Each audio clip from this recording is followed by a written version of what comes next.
va.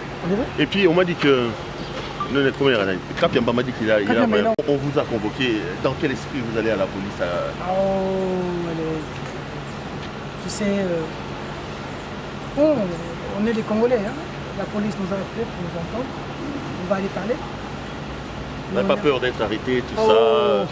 Ancien prisonnier comme toi, quand tu as des amakala, donc la police ne te dit plus rien. C'est-à-dire que tu as bien que ça va comme vous êtes étranger, tu as des finalement. Tout ça, c'est pour la Mboka. Pour la Mboka changer. Pour changement, il y a parce que Félix Tshisekedi était un homme sincère. Il n'y en avait pas hier, mais il y en aura aujourd'hui. Et si jamais vous ne sortiez pas, si on vous arrêtait alors, le destin, on ne change rien. S'il est prévu qu'on soit arrêté, on ne va pas mourir. Je te pose des questions alors que moi-même je ne suis pas arrêté.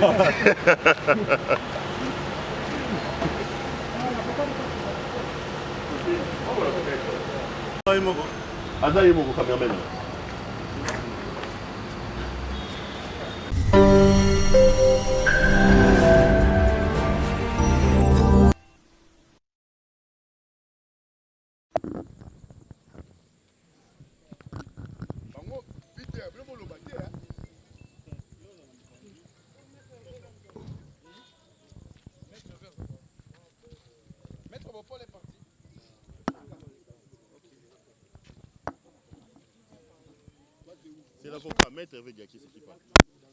Mais ça, c'est un micro. C'est qui? Edmond, c'est toi qui mets l'interview. Ouais, c'est devant lui ici. Nous avons des essais, donc ils peuvent toucher. Vas-y. Non, il est en train de...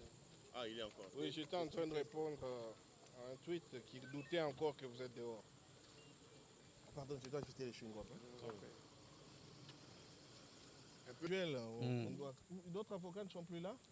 Bon, Paul est parti. C'est toujours bien d'être ensemble. D'accord, ok. Hervé Diaké, bonsoir. Bonsoir. Convoqué à 12h, 19h,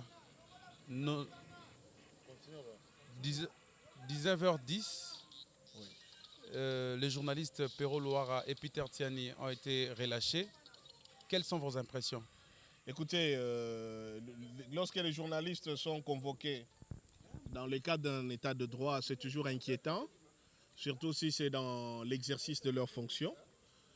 Nous avions tous appris que nos clients avaient reçu une convocation comme renseignants. Donc ils devraient venir répondre à la justice pour communiquer des renseignements. Procéduralement parlant, un renseignant, c'est une personne qui donne des informations dont la justice a besoin. Et les temps que ça a pris juste pour donner des renseignements nous a laissé croire qu'il risquait de changer de statut. Et évidemment, nous nous sommes bien rendus compte que l'affaire avait des ramifications qui allaient au-delà des simples renseignements.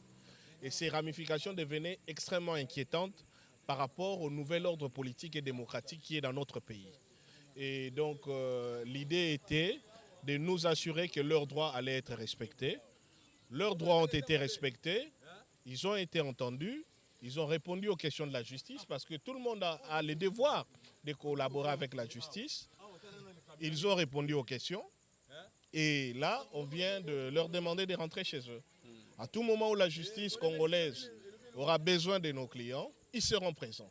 Mais ce sont des journalistes et ce sont des citoyens congolais. La liberté d'expression est garantie et la liberté de la presse aussi est garantie. Vous êtes avocat, comment politique, qu'est-ce que vous pouvez dire? Écoutez, par déontologie, secret professionnel, je ne peux pas commenter les contenus des auditions. Je suis tenu à respecter les secrets de l'instruction, mais ce serait très dangereux que nous rentrions dans une logique de la police politique ou de la police de la pensée. Donc, il n'y a ni politique, ni quoi que ce soit dans cette affaire. Pour nous, c'est une simple affaire judiciaire. Et nous sommes venus pour que nos clients répondent à la justice et exercent leurs droits. Et surtout leurs droits des citoyens congolais libres et qu'ils assurent l'exercice de la liberté de la presse dans leur pays. Merci beaucoup. C'est moi qui vous remercie.